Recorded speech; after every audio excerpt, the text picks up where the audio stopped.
За үзэгчдээ өдрийн мэнд хүргэе. Live talk ярилцлагын ээлж дугаарыг хүргэх гэж байна. Энэ удаа бид нийслэлийн Монгол Ардын Хувьсгалт намын дарга Эрдэнэ Жамиантай ярилцах болно. Танд өдрийн мэнд хүргэе. Бидний урилгыг хүлээн авч ирсэн явдал баярлалаа. За баярлалаа. Таганд болон үзэгчдээ энэ өдрийн мэнд хүргэе. Эрдэнэ билгийн Эрдэнэ Жамиан 1997 онд нийслэлийн 80-р дунд сургууль, 2002 онд Шихийн утга хууль зүйн дээд сургуулийг хууч мэргэжлэр тусгаж төгссөн.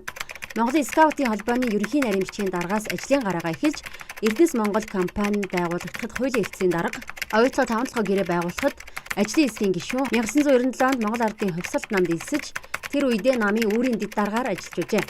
1997 онд Монгол Ардын Хувьсгалт намд элсэж, намын үүрийн дэд дарга, 2008 онд Монгол Ардын Хувьсгалт намын сонгуулийн штабын менежер, 2011 оноос Монгол Улсын ерөнхийлөгч асан энх хоёрын хуулийн зөвлөх, 2012 онд хууль зүйн дэд сайд, 2018 оноос Монгол Ардын Хувьсгалт намын нарийн бичгийн дарга, нийслэлийн Монгол Ардын Хувьсгалт намын даргаар ажиллаж байна. Таны хувьд бол энэ удаагийн орон нутгийн сонгуульд нийслэлийн намын даргын хувьд намаа удирдах орж байгаа гэж бодож байгаа. Тэгэхээр юун түрүүнд энэ удаагийн сонгуулийг ямар онцлогтой болно гэж харж байна? За энэ удаагийн орон нутгийн сонгуул урд урдныхаас их онцлогтой болж байгаа. Яг гэвэл маш олон намууд бол энэ удаагийн сонгуульд орохгүй гэдгийг мэдэгдээд их цөөхөн намууд орж байгаа.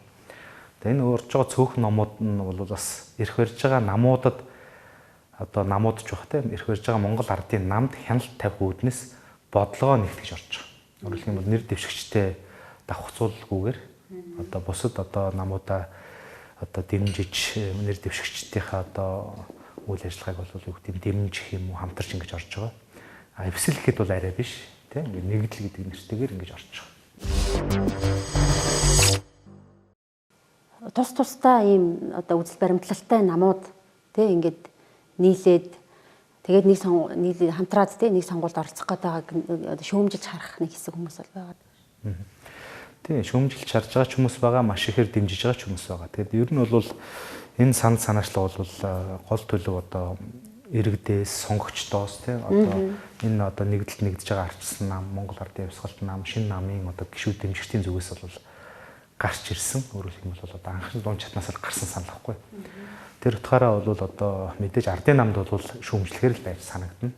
За бусад намуудад нь бол илүү их дэмжлэг авч байгаа юм л одоо ардчлалын нэг одоо онцлог одоо хэлбэрийг бид нар олж авч байна л да. Тэгээ өнгөрсөн 16-аас 20 оны одоо сонгуулийн нэг циклийн хугацаанд бол бид нэг намд буюу ардын намд бүх эрх хэмжлэг өглөө шүү дээ. Тэ их хурлд нь 65 суудлын засгийн газар дангаараа орон нутгийн бараг бүх аймаг дүүрэгт бол нийслэлд ардын намыг засаглаж байгаа юм л байдалтай байгаа.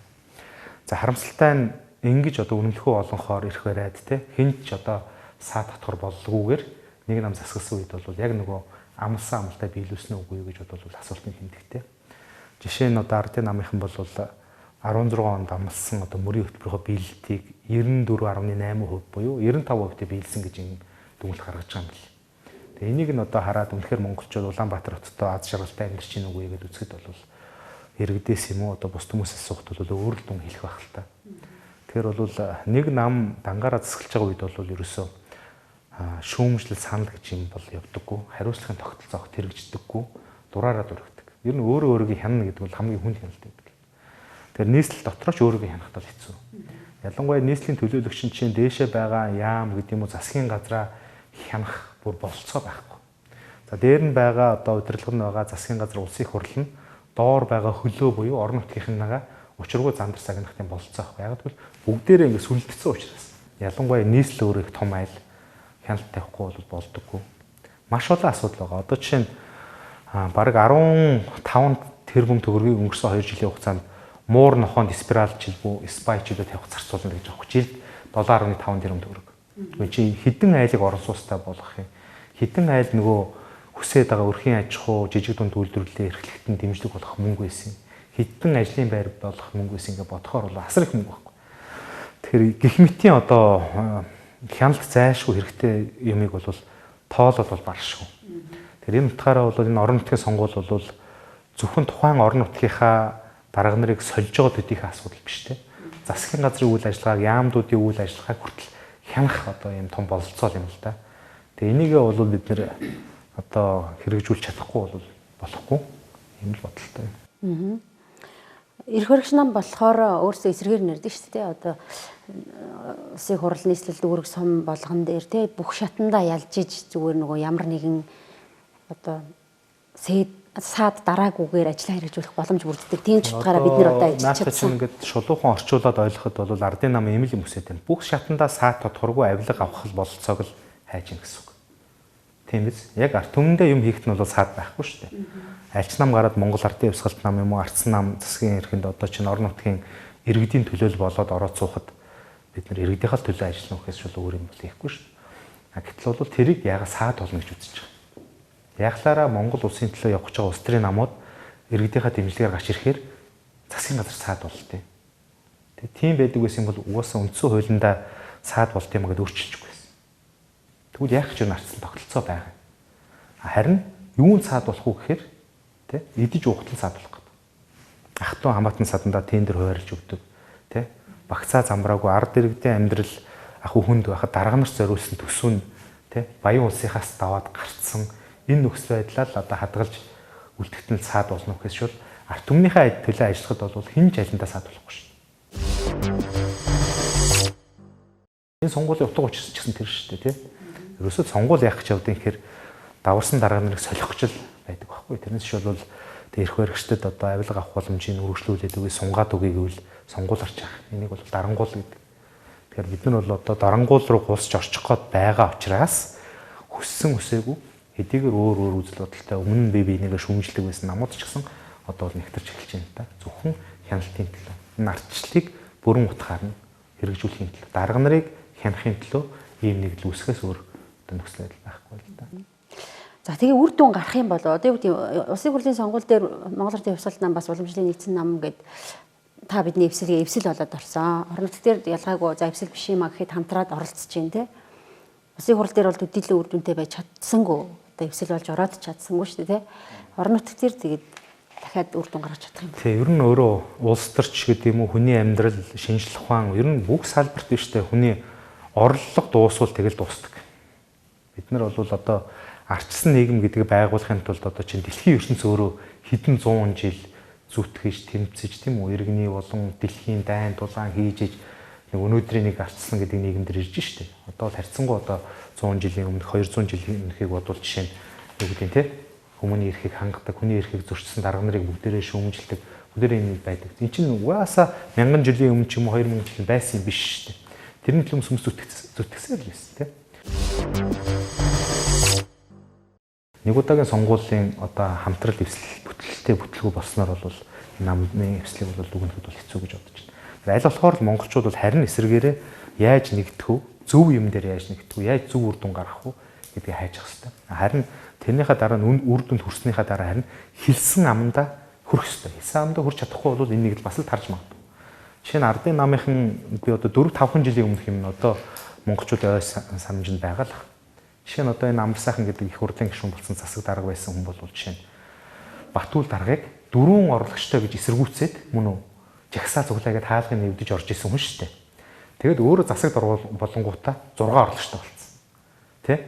2-оор цөөл гэж исэн хүн 2-оор нэмдэг нь одоо ямар ой санамж.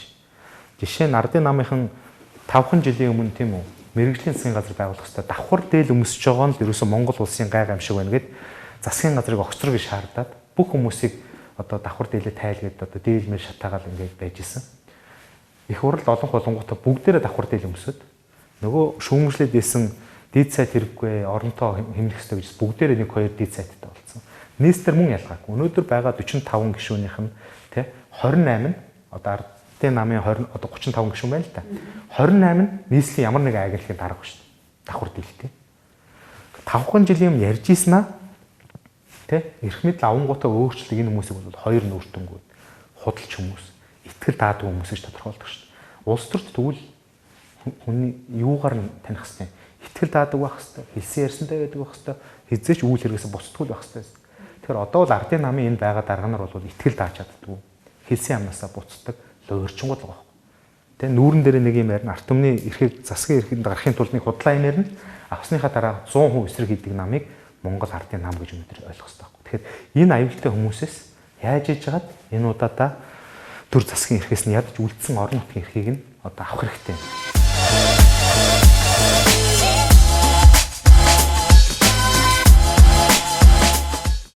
Түрүүнд та дурдлаа тий харьцангуй одоо юу гэдгийг энэ нөгөө дураараа ажиллаад байгаа ардын намыг татаж булгаад одоо юу гэдгийг эргээд гайгүй ажиллах юм хүчнүүд нь одоо хамтраад оролцож байна гэдэг. Гэтэл иргэд одоо юу гэдгийг сонголт хийхдээ ялгаагүй энэ мананч байна уу, мананч байна уу, махнанч байна уу? Ялгаагүй л гараад эднэр идээд уугаал гэдэг нэг юм ойлголттой болчиход байгаа байхгүй. Нэг цөхрөл гэх юм уу? Үгүй энэ цөхрөл биш. Энэ бол маш одоо олон жил те Монгол улс ч гэхдээ гадаад улс ч гэсэн явж ирсэн PR-ын зүгээр маш тодорхой арга байхгүй да. Тэ? Ирэх барьж байгаа хүнийг гаргаад орон нутгийн шинэ хүн тавихаар одоо эхлээд муулах гэж үзсэн. Хувийн асалтаа нь хутгаж үзсэн, тэ худлаа гэж үзсэн. Эдгээр худлаа юм. Барахгүй болонгууд нь хамгийн сүүлд нь ялгаагүй гэждэг байхгүй. Адилхан муу штэ, надтай адилхан штэ, эсвэл тэднэртэй адилхан штэ гэлчээр хүмүүс нэрэл тийм билбэдэг. Тэр энэ бол ерөөсөө эрх баригчдын зүгээс сөрөг хүчнээ гаргаж ирэхгүй байх, эрх барьж байгаа намуудын зүгээс 3 дахь хүчнээ гаргаж ирэхгүй байхын тулд хийдэг PR-ийн хамгийн одоо төгс хэлбэр. Ийм энэ бол зөвхөн Монголд биш хаач очсон ийм одоо PR-ыг бол бид нар хангалттай сонсч чадна л тэ. Янз янзын одоо олон л одоо ийм одоо хувилбарууд байдаг. Тэгэхээр хамгийн зөв юм бол өнөөдрийнхөө хэвээр нь байлгахгүй ядаж хариуцлага тоож чаддаг гэдэг эрх мэдлээ арт түмэн өөртөө авч үлдэх нь чухал байхгүй. Тэгвэл өнөөдөр буруу юм хийгээд байгаа амлаж ийснасаа 180 градус эсрэг юм хийсэн хүмүүсийг ядаж хариуцлага тооч чаддığıма гэдэг арт түмэн үзүүлж чадчихвэл дараа нь тэр ялгаагүй хүмүүс чинь ялгаатай болж эхэлнэ. Түрүүн та хяналт гээд нэлээд дурдсан тийм. Тэгэхээр Монгол Ардын Хувьсгалт нам бол хяналт тавих статус дээр одоо орон нутгт дээрч байсан, улсын хурал дээрч байсан. Яг тэр үедээ та танаахан тийм хяналтаа тавьж чадчихсан юм уу? Одоо хамгийн сайн хяналт тавьсныг жишээгээ хэлэхэд өнөөдөр Эрдэнэтийн 49%-ийг олон нийт ил болгосон шүү дээ. Наацхан. Тийм үү? Одоо жишээ нь хинч мэдэхгүй өнгөрч сунгал дуусгатал. Тэ? Манай засгийн газрын гишүүд ороод та нар ингэж болохгүй. Наа чи хууль зөрчиж байна гэхэд өөдөөс нь ерөнхий сайд нь дооглоо загнаад айлгаа гаргачихсан. Тэ? Сүрдүүлжсэн. Бид нар тэр сүрдүүлгээс нь альвөөр ил одоо олон нийт гаргасан. Өнөөдөр тэр нь харин одоо бүтэн хэрэгжиж чадахгүй л бараг 4 жил дуусчаад ахад тэ? Яг л одоо байранда байсаар л байна шүү дээ, тэ? Тэгэхээр энийг одоо хяналт гэхээс өөр юугүй тэ? Ингээд өшөө маш олон асуудлыг бид нар бол ингэж гаргаж тавьж байгаа. Нийслэлийн иргэдийн одоо хурлын одоо хувьд гэж ярих чинь Арслан намын бүлгийн зүгээс маш олон асуудлыг гаргаж ирж одоо хөндлөж шүү. Энэ чулууны асуудал байна. Энэ 7 тэрбумын нохооны спайчлөө тэрний асуудал байна. Тэгэл зөндөө олон асуудлыг гаргаж ирж тавилаа. Энэ арт түмэн мэдлээ шүү. Сөрөг хүчний зүгээс л одоо тэр 60 тэрбумын асуудлыг гаргаж тавьсан юм. Энэ асуудлыг гаргаж ирж тавьж гинэ гэдэг чинь шүү дээ нэг асуудал. Хоёрт нь тэрийг зогсоох хэмжээний хүчтэй байна уугүй бас чадахгүй байхгүй. Зөвхөн магадгүй арт түмэндээ дуулгах хэмжээнд сонирдуулах хэмжээнд баг хэвлэл мэдээлэл байгуулах шиг байгаад л одоо хяналтаа бүрэн хэрэгжүүлж чадахгүй байна. Хэрвээ эрх мэдэл нь байвал тэр хэрэгжүүлэхгүй шүү дээ. Таслан зогсон шүү дээ. Тэгэхээр таслан зогсоох хэмжээний хяналтын эрх мэдэл байхгүй байгаа. Тэгэхээр зүгээр хяналт гэдэг бол ингээд нэг тийм хов жив зөөх хэмжээнд ч гэдэг юм уу, уул шагаах хэмжээнд хүмүүс ойлгоод байгаа шүү. Үгүй. Хяналт бол жинкнээсээ арт түмний нэр өмнөөс хэрэгжүүлэх үгүй юу гэдэг дээр нь байж чадчихвал жинкнээс хяналт болдог. Тэг. Их хурал дээр ч гэсэн жишээ нь одоо бүлгийн хэмжээнд гэвэл тодорхой эрх мэдэл байгаа шүү. Тухайн асуудалтаас завсарлага авна, хилцэхгүй байлгана гэдэг бол амар том одоо хяналтын эрх мэдэл байхгүй. А тийм ирэхгүй бол өөр эрх мэдэл байхгүй. Тэ? Тэгэхээр энэ хяналтын механизм гэдэг бол өөрөө тэр эрх мэдэлтэй байж аж одоо хэрэгждэг гэдэлтэй. Тиймээс эрх мэдэлгүй байвал хяналт гэдэг бол одоо магадгүй иргэдийн хяналтаас юм уу эсвэл сэтгүүлчдийн одоо хяналтаас нэг ялгарх юм байхгүй. Тэгэхээр улс төрийн хяналт гэдэг чинь өөрөө цаана эрх мэдлийг л одоо шаардж байдаг байхгүй. Тэгэхээр тэр эрх мэдлийн төлөө одоо улс төрийн намууд нэгдэж байна гэсэн. Тэгэхээр орон нутгийн сонгуул ер нь ач холбогдолтой зүйл мүү юм уу? Ер нь өөрийнхөө амьдрах орчинг сонгож штэ. Өнөөдөр жишээ нь юу гэдэг нийслэлийн тамгын газрын төсөв жилийн төсөв нь одоо ойролцоогоор 15 тэрбум төгрөг байт юм шиг байна. Засаг дарга нарын цалин, тэ унаа, байрныхан зардал одоо хоол ундайлах, цайлага нийлээд 15 тэрбум төгрөг орчим болд юм шиг. Гэтэл шүү дээ иргэдийн зөвхөн Улаанбаатар хотоос одоо торгуулийн арга хэмжээгээр татан төвлөрүүлж байгаа мөнгө нь 30 гаруй тэрбум төгрөг. 2 дахин нугалж байгаа байхгүй. Тэ? Ямар ч татвар матвар шаардлагагүй зөвхөн иргэдийг торгоод л торгосон мөнгөнийхөө талаар нь өөрснөө цалинжуулж байгаа ийм нийгмийг бид нар өнөөдөр бүтээсэн байна л да. Тэгэхээр иргэд өнөөдөр харалт. Тэгвэл ийм юмнаас цалинжиж байгаа хүмүүс хизээч биш тэ замын төвжирлийг шийдэх хүсэлгүй байхгүй. Яг бол замын төвжир байсаар л ивэл хүмүүс хаа нэгэн газараа машинаа орхичил таарна. Тэгээд тэр нь торгуулд орж ил таарна. Тийм биз? Аж ахуйн нэгжүүдийг ямар нэгэн байдлаар шахаж авчаад цаг нар мараар нь сонин амьдрал нийцэхгүй шийдвэр гаргаж ил таараа. Амьдрал юм чинь нөгөөдөл орой үдшиж ажиллаж ил таараа. Тэгэхээр нь торгож ил таараа. Тэгээд засаг дарга нар цалинтай. Тэг ингээд торгуулаар амьдрдаг дарга нарын нийгэм бид нар энэ өнөөдрийн ардын намч бүтээж идэв шүү. Тэ? Тэгэхээр энийг бид нар зөвшөөрч байгаа юм уу үгүй юм? Зөвшөөрч ийн гэвэл яг тэгэл торгуулаад дарга нараа тийжээл явжээ. Тэ өөрснийхөө 5.10 цааснаас тэгэл одоо торгуулаад явж байхаас тэгэхгүй тэгмээргүй юм те. Бидний төлөө ажил төгжрлээ шийд те. Иргэдийг бизнес хийх боломжтой болго. Биднэрт ажлын байр хэрэгтэй байна те. Бид нар гоё орчинд амьдрмаар байна те. Биднэрт явган зам хэрэгтэй байна гэж хэлчихвэл энэ иргэдийн төлөөлөгчд оролтоо те. Оролцоод тэгээд амлалтаа одоо хэрэгжүүлж чадаагүй ардын намыг одоо энэ саранд судлаас нь буулгах ажилд идэвхжүүлэн оролцох хэрэгтэй. Дараа нь магадгүй энэ тэгээ 4 жилийн дараа ахаад хувьсгалт нам, арчсан нам, шинэ нам нийлээд юу ч хийж чадаагүй дахиад хосч унах хэрэгтэй. Одоо бөмбөрийн урдуур яваал үз, тэ? Эцсийн буудлуудаар яваал үз. Хаа сайгүй нөгөө гэр орноосоо хөөгдсөн хүмүүс хөрхий архиугаад явчих. Яагаад гэр орноосоо хөөгдөд архинд орцсон юм? Ковидгээ сэтгэлээр унаа тэгээгүй шүү дээ. Нөгөө ажлын байранд байхгүй болгосон юм чи, цалингүй болсон юм чи. Цалингүй ажилгүй хүн чинь гэрээсээ гологдож байгаа. Хөөгдөж байгаа, муудалж байгаа, стрессдж байгаа, стресснээсээ болоод тэ арх ууж байгаа. Ингээл энэ бүх үр дагавар чинь нүдэн дээр ил байхад Улаанбаатарчууд азаргалтайгаа хотын гадна хар гэж байгаа байхгүй. Одоо бидний цонхоор бол амьдрал гоё байгаа. Гэхдээ ард түмний цонхоор бол амьдрал үнэхээр утгагүй байгаа шүү. Асуудлын анхаарлыг өөр тийш навчдаг. Тэ? Худлаа юм дээр хүмүүсийг сатааруулдаг. Цаавар муу мухай юм хийждэг хүмүүсийн сүржигнэл хэтрээд байгаа. Тэр ардын намын одоо өнөөдөр намын дарга ерөнхий сайдаас авахгүй бүх шатанда сүржигнэл нь бийдэж байна. Яг иргэдийн төлөө юм хийдэггүй мөртлөө тий. Шүүмжил хийсэн хүмүүсийг бол ардын дайснаар тодруулдаг.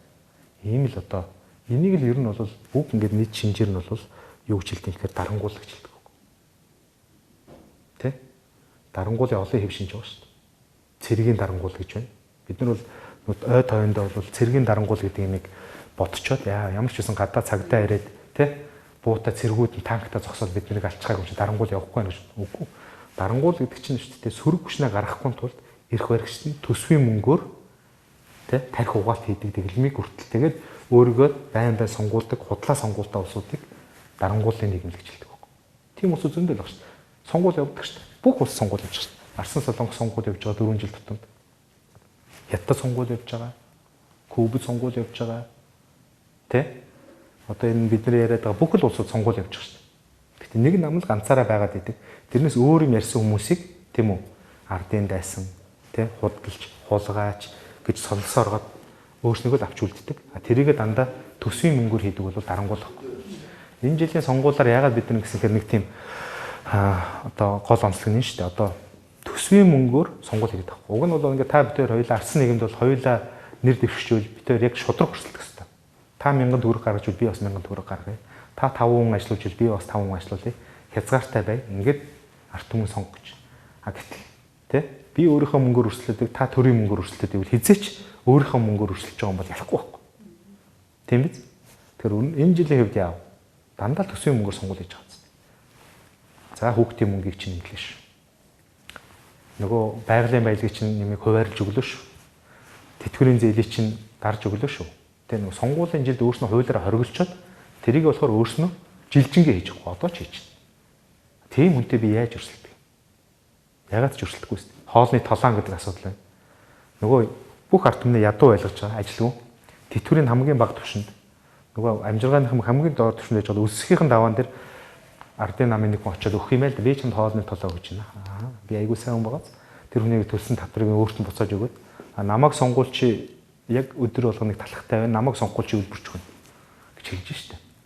Тэгээ цааталтаа юу гэж гүтгэж чинь гэхээр ардын хувьсгалт нам арсан намаас гарсан хүмүүс бол та нарыг үлбэрүүлж өгөх байхаа гэж хэлэх гээд байхгүй юу цааталтаа. Тэгж гүтгэж болохгүй үстэй. Тэ? Яг тэгж хэлж байгаа штэ шууд. За тэгвэл өнөөдрийн юу гэдэг нөгөө төрийг харах юм бол таны хэлж байгаагаар дарангуул руу орчжээ гэж. Тэгэхээр ухтаа зүгээр төр яг ямар байх хэрэгтэй юм бэ? Уг нь бол иргэнээсээ төрөн гардаг, иргэдийнхээ төлөө ажилдаг, тэ тэр нийгмийг л одоо арсан нийгэм гэж үзэж байгаа шүү дээ. Тэгэхээр одоо дарга нараас төрж гардаг, дарга нарын төлөө ажилладаг нийгэм болчиход байна л да. Тэгэхээр одоо энийг нэг өөрчлөөд иргэнээсээ төрж гардаг, иргэдийнхээ төлөө ажилладаг, ижил тэгш өрсөлддөг тийм л одоо арчсан нийгэм байгуулмаар. Яваандаа энэ бол ерөн зүгээр одоо миний хувийн бодол бол Монгол улс бол сүүлийн 100 жилийн дотор бол 3 том хувьсгал хийсэн. Эхнийх нь бол үндэсний эрхчлөөний хувьсгал хийсэн 1911 онд. Тэ? Энэ бол нийгмийн асар том өөрчлөлт байсан. За хоёрт нь шин дэвшилтэд арчилсан үзэлтэй хүмүүс бол бүгд найрамд улсыг байгуулсан 1921 онд. Тэ? Заавал хаантай байх албагүй юм биш. Зүгээр улс төрийн нам байгуулад арт түмэн өөртөө засгийн эрхийг авч болдгийм байна гэдгийг тэр хувьсгалыг хийгээд үндсэн хууль анхныхаа үндсэн хуулийг байгуулад тэ 100 жилийн өмнө бол баг Аазтай анхны шахуу бүгд найрамд улсыг байгуулж чадлаа шүү дээ. Тэ? Одоо бид нар бол хаангүй амьдрна. Ардын дотор засгаа байгуулна. Энэ бол амар том нийгмийн шилжилт байхгүй. Тэ үе удамчлаад явж исэн хаан засгийг бид нар цоо шинээр бүгд найрамд улсын хэлбэрт оруулж чадлаа. Энэ хоёр дахь том хувьсгал.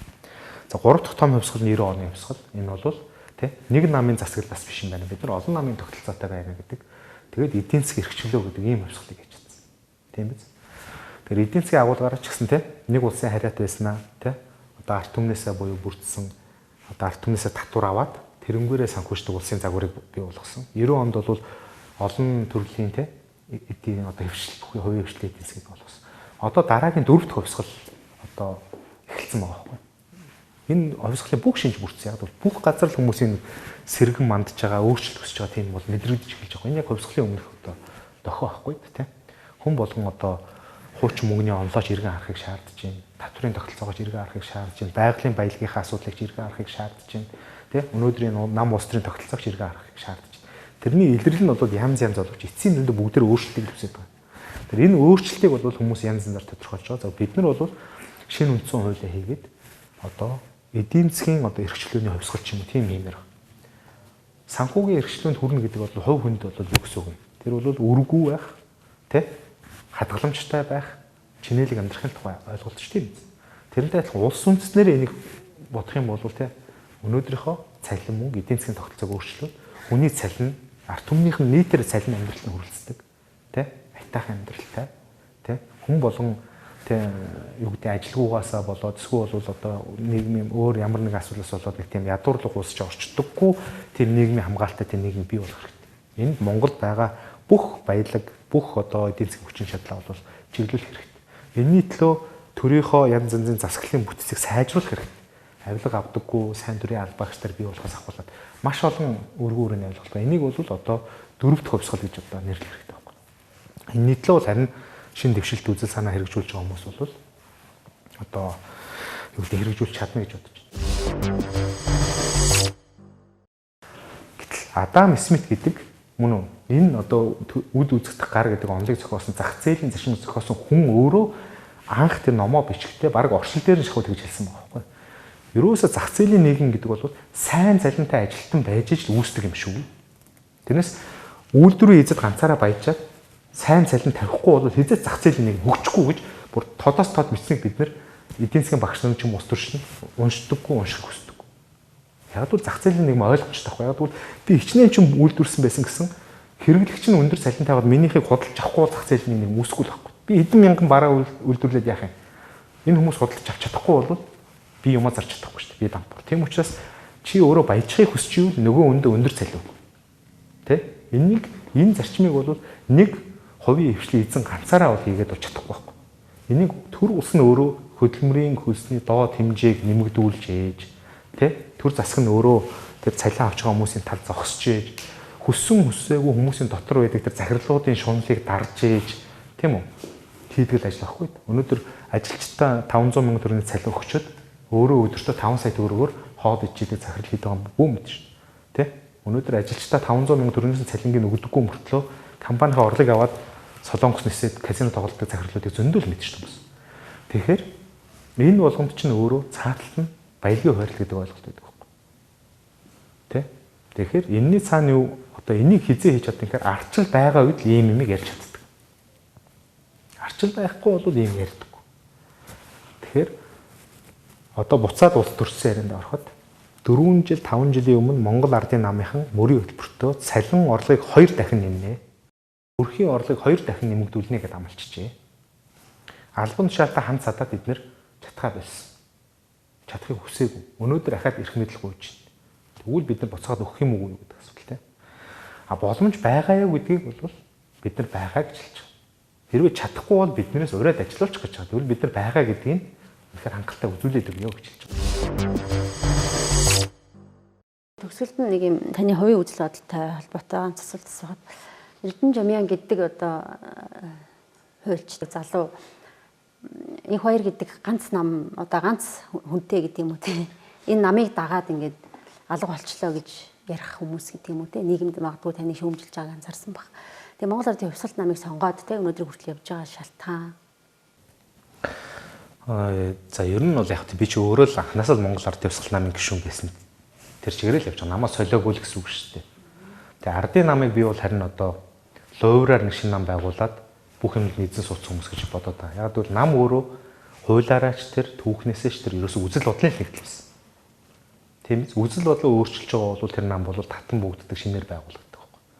Тэр ардын нам бол баруун төвийн нам болсон.